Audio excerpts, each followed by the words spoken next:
እንግዲህ ሆሳዕና አስቀድሞ በነብዩ ዘካርያስ የተነገረው ትንቢት የተፈጸመበት በአህያይቱና በውርንጭላይቱ ተቀምጦ በታላቅ ክብር ወደ ኢየሩሳሌም የገባበትና ቤተ መቅደሱን ያጸዳበት ልዩ በዓል ነው። ሆሳዕና ከትንቢቱ በተጨማሪ ምሳሌውም የተገለጠበት ነው።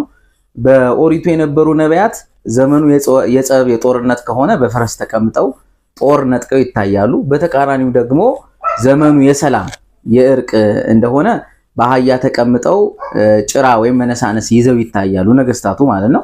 የሰላም ንጉስ የሆነው ጌታችን መድኃኒታችን ኢየሱስ ክርስቶስም የተነገረውን ትንቢት ተፈጽሞ የተቆጠረው ሱባኤ አልቆ የተመሰለው ምሳሌ እውን የሚሆንበት ዘመን ላይ ደረሰ ማለት ነውና ሰላም እርቅ እንደገና ድህነት ይፈጸምላቸው ሲል በአህያና በውርንጭላይቱ ተቀምጦ በብዙ አጀብ ታጅቦ በሆታ በእልልታ ወደ ኢየሩሳሌም ገብቷል ማለት ነው። እና ጌታችን መድኃኒታችን ኢየሱስ ክርስቶስ እንዲቀመጥባቸው የቀረቡት አህዮች እንዳጋጣሚ በአንድ ሰው ግቢ ውስጥ ታስረው የነበሩ ናቸው።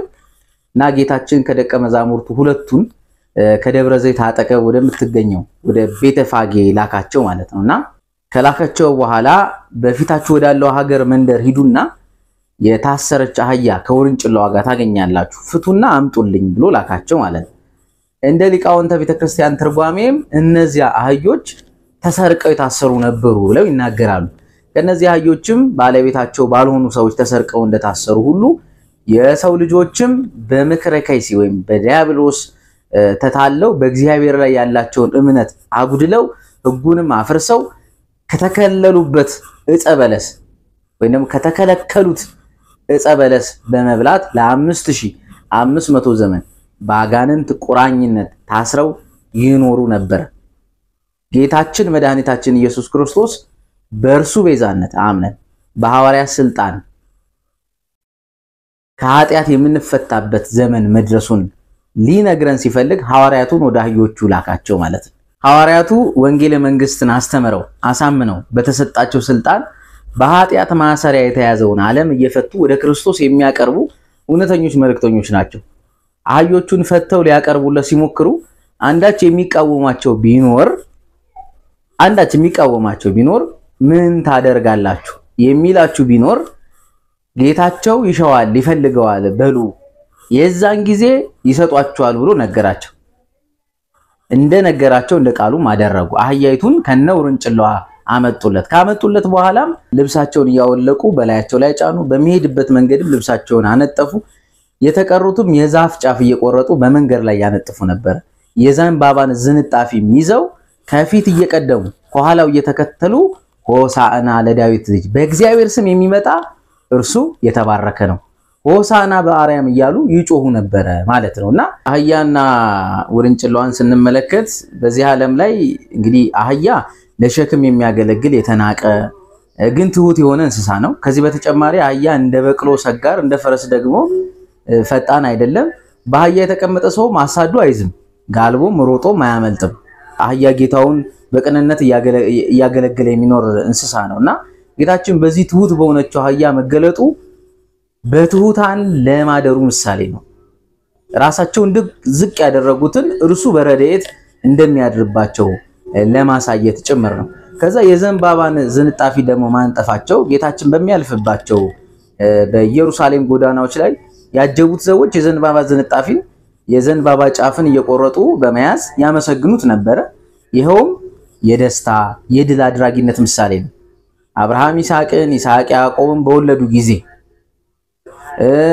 እስራኤላውያን ከግብጽ በወጡ ጊዜ ዘንባባ ቆርጠው ይዘው እግዚአብሔርን ያመሰግኑበት ነበር። ይሄ ከጥንትም የመጣ ሥርዓት ነው፣ ለደስታ መግለጫም ጭምር ነው ማለት ነውና ክርስቶስ በታላቅ ግርማ ወደ ኢየሩሳሌም እየገባ ስለነበረ ደስታቸውን ዘንባባ ቆርጠው ያነጠፉ ይገልጹ ነበር ማለት። በላያቸው ለዘመናት ነግሶ የነበረውን የዲያብሎስን ስራዎች ሞትና ሙስና መቃብርን ድል ሊነሳ ጌታ መጥቷልና ደስ እያላቸው ዘንባባ ይዘው አመስግነውታል ማለት። ከፊት ከኋላ ያሉትም ድምጻቸውን ከፍ አድርገው ሆሳዕና ለወልደ ዳዊት ብሩክ ዘይመጽእ በስመ እግዚአብሔር ለዳዊት ልጅ መድኃኒት መባል ይገባዋል በእግዚአብሔር ስምም የሚመጣ ብሩክ ነው እያሉ ዘምረዋል ሲዘምሩም ነበር ማለት ነውና ነብዩ ቅዱስ ዳዊትም ከልደተ ክርስቶስ አስቀድሞ በትንቢት መንፈስም ሲናገር እግዚአብሔር የሰራት ቀን ይህች ናት፣ በእርሷ ደስ ይበለን ሐሴትም እናድርግባት፣ አቤቱ አንተ እባክህ አሁን አድን እያለ በመዝሙር 117 አካባቢ ላይ ከቁጥር 24 ማለት ነው እየዘመረ አመስግኗል ማለት ነው። እና በአጠቃላይ በዓለ ሆሳዕና ደቀ መዛሙርቱ የታሰሩትን ለመፍታት የተላኩበት፣ አህዮችም ከስራታቸው የተፈቱበት፣ አዋቂዎች ሲጎለምሱ ሕፃናት ያመሰገኑበት፣ ጌታችን ቤተ መቅደሱን ያጸዳበት እንደሆነ እንመለከታለን ማለት ነው። እናውቃለን ባዮችን ግን ጌታችን ትቶ ሄደበት በዓል ነው ማለት። በዚህ ቀን አህዮቹ ከጌታችን የተላኩላቸውን ፈቺዎቻቸውን ወይ ደግሞ ደቀ መዛሙርቶቻቸውን አላስቸገሩም። እንደ ልቧ መቦረቅ የምትወድ ውርንጭላ እንኳን አደብ ገዝታ ፈቺዎች ወይም ደግሞ እንዲፈቱ የተላኩትን ተቀብላ ታዛለች ማለት ነው። እና እኛም ከታሰርንበት የክፋትና የኃጢአት ሁሉ ማሰሪያ የሆነውን ኃጢአት የምንፈታበትን ጊዜ ለማሰብ ነው። ከእግዚአብሔር ዘንድ የተላኩልን እውነተኞች አባቶቻችንን፣ ካህናቶቻችንን፣ መምህራኖቻችንን ቃል እግዚአብሔርን የሚሰጡንን እነዚህን ሁሉ ማስቸገር እንደሌለብን እንደ አህያይቱ እንደ ውርንጭላይቱ አሜን ብለን ተቀብለን መታዘዝን በስጋ መቦረቅ ሳይሆን ትህትናን ብሎም ደግሞ ዝቅ ማለትን ከዚህም ባለፈ ደግሞ ምስጋናን ነፍሳችን የምትለምድበት በዓል ነውና ከጌታችን ከኢየሱስ ክርስቶስ ከዘጠኙ አበይት በዓላት መካከል አንዱ ይሄ በዓል ነው፣ በዓለ ሆሳዕና ማለት ነውና ጌታችን መድኃኒታችን ኢየሱስ ክርስቶስን እግዚአብሔርን አሁን አድነን የምንልበት ጊዜ ነው ይሄ ወቅት ማለት ነው። የመዳን ቀን ነገ አይደለም፣ ከነገ ወዲያም አይደለም፣ ነገ ከነገ ወዲያ እንድናለን እንዲህ እናደርጋለን የምንልበት ጊዜ አይደለም። የመዳን ቀን አሁን ነው። አሁን አድነን እያሉ ሲዘምሩ የነበሩት ለዚያ ነው። እነዚህን ሕፃናት እነዚህን ሰዎች የሚዘምሩትን ዝም አስበላቸው ሲሉት እነዚህ ሕፃናት እነዚህ ዘማሪያን እንኳን ዝም ቢሉ ድንጋዮች ተነስተው ያመሰግኑኛል ብሎ ፍጥረታት እንደሚታዘዙለት ሁሉ ጌታችን ተናግሯል። ዓለማትን የፈጠረ እግዚአብሔር እኛ ብናመሰግነው በረከት እናገኛለን። እኛ ባናመሰግነው ግን ምስጋና የሚጎልበት አይደለም። ፍጥረት ከመፈጠሩ በፊት አስቀድሞ ባህሪውን እያመሰገነው የኖረ አምላክ ነው ያለን።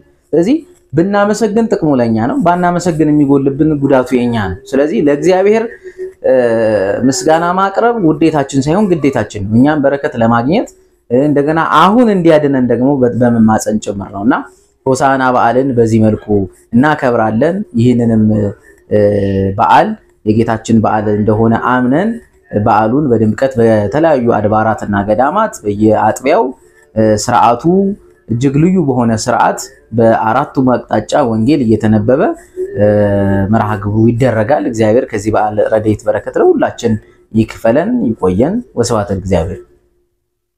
አሐቲ ድንግል አሐቲ ድንግል አሐቲ ድንግል አሐቲ ድንግል